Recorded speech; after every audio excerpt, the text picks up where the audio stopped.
क्योंकि हम लोग एक समय, कितने लोग यहाँ पे आकर आनंद को प्राप्त कर रहे हैं,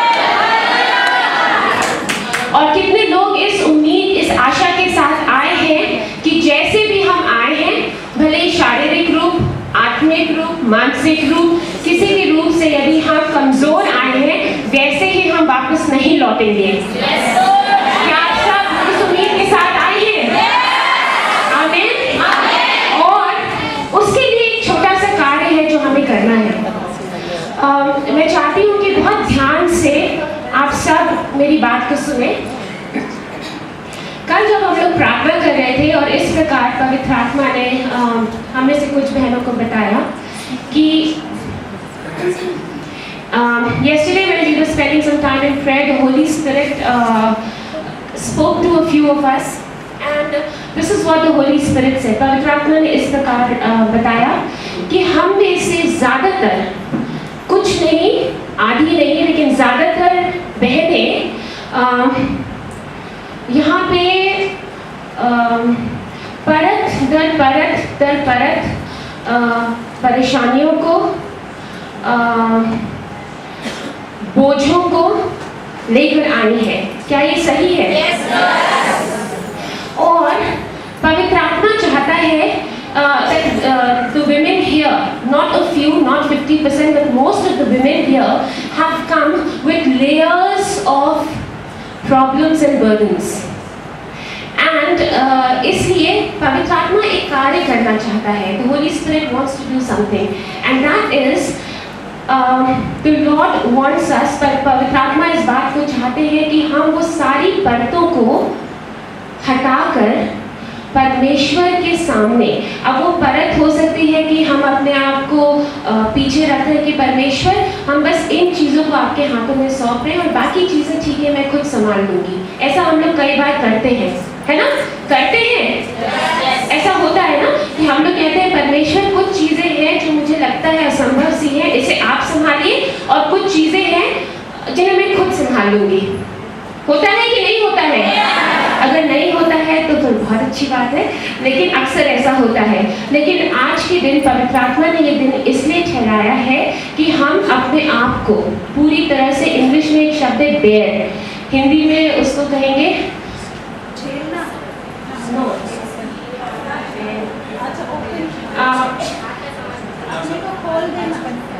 पूरी तरह अपने आप को परमेश्वर के सामने, ये बहुत अच्छी तरह, अच्छा शब्द तो नहीं है, लेकिन अपने आप को परमेश्वर के सामने खोल के रख दे, बेपर्दा कर दे, ठीक है? ये उर्दू शब्द है।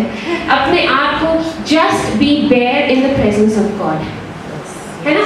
अगर आप चाहते हैं, जो चीज पवित्र आत्मा ने बहुत स्पष्ट रूप से बताई वो ये है कि पवित्र आत्मा आपके अंदर एक एक्सप्लोजन, एक विस्फोट करना चाहते हैं। पवित्र आत्मा आपके व्यक्तित्व के अंदर आकर और एक विस्फोट करना चाहते हैं, और वो विस्फोट आपकी जितनी भी कमजोरियां हैं, जितनी भी परेशानियां हैं, जितना भी दिमागी जो भी परेशानी, जो भी सोच है, उसको बदल कर और आपको एक नया व्यक्ति बनाना चाहते हैं। क्या आप तैयार हैं इसके लिए? क्या आप तैयार हैं इसके लिए? क्या आप तैयार हैं कि वो परत आप हटा दें और पवित्र आत्मा से कहें, पवित्र आत्मा मैं आपके सामने खुली हूँ, मैं आपके सामने बेपर्दा हूँ, और मैं यहाँ, हम उस गीत को गाते हैं ना, मैं हूँ यहाँ, उस गीत की तरह हम पवित्र आत्मा से कहेंगे, पवित्र आत्मा, मेरा नाम रुशेल है, मैं कहूंगी पवित्र आत्मा रुशेल है यहाँ आपके सामने बेपर्दा, क्योंकि हम चाहे भी तो परमेश्वर से कुछ छुपा नहीं सकते। छुपा सकते नहीं। इसलिए अपने आप को, जब कोई भी पुरुष नहीं यहाँ पे, पास्टर सैमी ठीक है, जब कोई पुरुष नहीं यहाँ पे, हमारे पास बच्चे संभालने की जिम्मेदारी, ये सही समय है जब हमारे पास इस वक्त कोई भी शारीरिक रूप से कोई बोझ नहीं है ना, कि हमें बच्चों को संभालना है या हमें ये या खाना पकाना है, सब कुछ तैयार है। पवित्र आत्मा ने ये मौका इसीलिए दिया है ताकि हम सब कह पाए कि पवित्र आत्मा मैं हूँ यहाँ, आप उस विस्फोट को मेरे अंदर व्यक्तिगत रूप से कीजिए,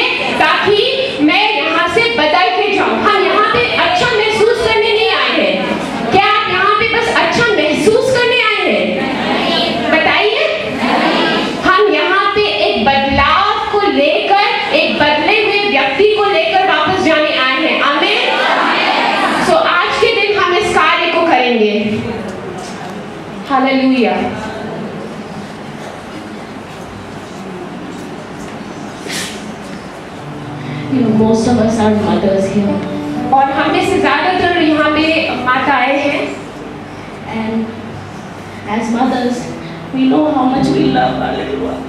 और माँ होने के नाते हम जानते हैं कि हम अपने छोटे बच्चों से कितना प्रेम करते हैं, And we have a father, और उसी प्रकार हमारा भी एक पिता है, and our father loves us और हमारा पिता हमसे प्रेम करता है so much more. इतना ज़्यादा, And beyond our limitation as mothers, He loves us so much more as His little babies. और हमारी जो एक सीमा है एक माँ होने के नाते, उस सीमा से भी कहीं ज़्यादा वो हमसे अपनी प्रिय पुत्रियों की तरह प्रेम करता है। If you look at it, we are His little babies. He created us. और अगर हम इस प्रकार से उसकी ओर देखें, हम उसके छोटे बेटियां हैं और उन्होंने हमें रचा है, We are born from Him. हम उनसे ही पैदा हुए हैं। And do you think a father like that doesn't want you to be healed, to be delivered, to live a joyful life, to live a life of freedom in Him? और क्या आप इस बात को सोचते हैं कि उस जैसा प्रेमी पिता ये नहीं चाहता कि हम एक चंगाई का जीवन प्राप्त करें और हम एक आज़ादी और आनंद का जीवन प्राप्त करें? We as mothers are always looking how we can protect our children. ये नहीं होना चाहिए.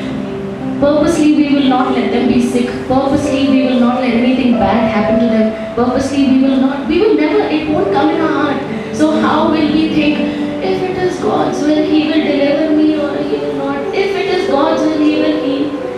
और हम एक माँ होने के नाते जानबूझकर हम कभी ऐसा नहीं होने देंगे कि हमारा बच्चा बीमार हो जाए, हम उसको कितनी सुरक्षा देते हैं। तो ऐसा कैसे हम सोच सकते हैं कि यदि परमेश्वर की इच्छा होगी तो मुझे छुटकारा मिलेगा, यदि परमेश्वर की इच्छा होगी तो मुझे चंगाई प्राप्त होगी। We are not to think of God as someone who is out there. और हमें परमेश्वर के बारे में ऐसा नहीं सोचना है कि वो कोई ऐसा जन है जो वहाँ दूर बैठा हुआ है। He wants to live as close as the breath that we breathe. वो हमसे उतने करीब रहना चाहते हैं, हमारे उतने करीब रहना चाहते हैं जितने करीब हमारी सांस है हमसे। And one thing that you must realize, और एक चीज जो आपको समझना है, the more you know your God, the more you know your God, the more free you will get no matter what is happening around you.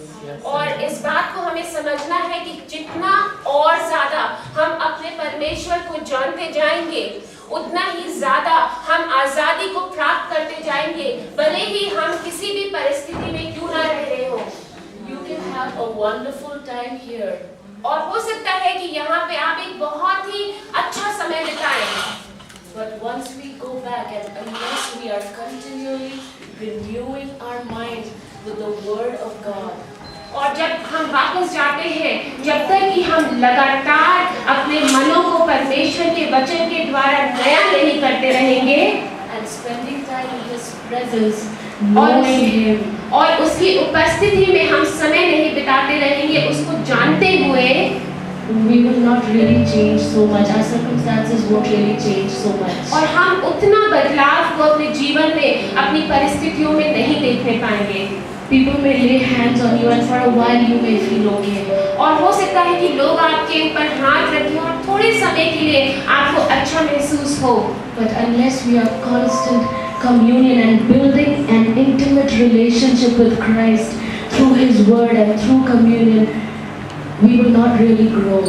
और लेकिन जब तक हम लगातार परमेश्वर प्रभु यीशु मसीह के साथ सहभागिता नहीं करते रहेंगे, जब तक उनके साथ एक मजबूत रिश्ते को नहीं बना लेंगे, हम बढ़ेंगे नहीं। And so even as we now just worship God through song and singing, I want this constant prayer to be in your heart that Lord, take me to a different level. Teach me your ways, O God. और जबकि हम आराधना में जाते हैं और गीतों को गाते हैं, मैं चाहती हूँ कि हम सब मरी मन इस प्रार्थना को करते रहें कि परमेश्वर हमें एक नए स्तर पे लेकर जाए।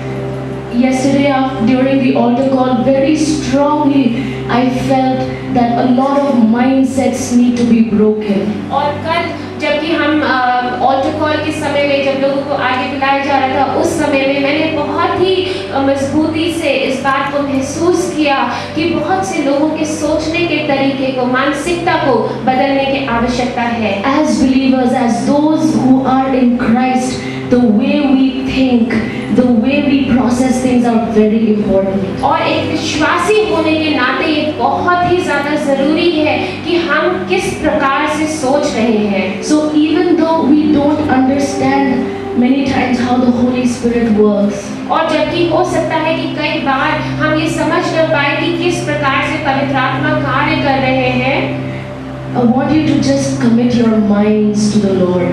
हम चाहते हैं कि आप अपने मनों को, अपनी बुद्धि को परमेश्वर के सामने समर्पित करें। Even lay your hands and say, God, I pray that you will take full control, Holy Spirit, of my thought process. और मैं चाहती हूँ कि आप अपने सर में हाथ रख के और कहें, परमेश्वर, आप मेरे सोचने की प्रक्रिया को आप पूरी तरह से बदल दें। If there are things that I need to unlearn, help me to unlearn them. ऐसा कुछ है जो मुझे अपने अंदर से निकालना है, जो मैंने पहले से सीखा हुआ है, उसमें भी मेरी सहायता करिए। Teach me your ways, O God. अपने मार्गों को मुझे सिखाइए परमेश्वर। Guide me in the truth of your Spirit, Holy Spirit. और पवित्र आत्मा, अपनी आत्मा की सच्चाई में मेरी अगुवाई करिए। Guide me in the truth of your word. और पवित्र आत्मा, आप अपने वचन में मेरी वचन की सच्चाई में मेरी अगुवाई करिए।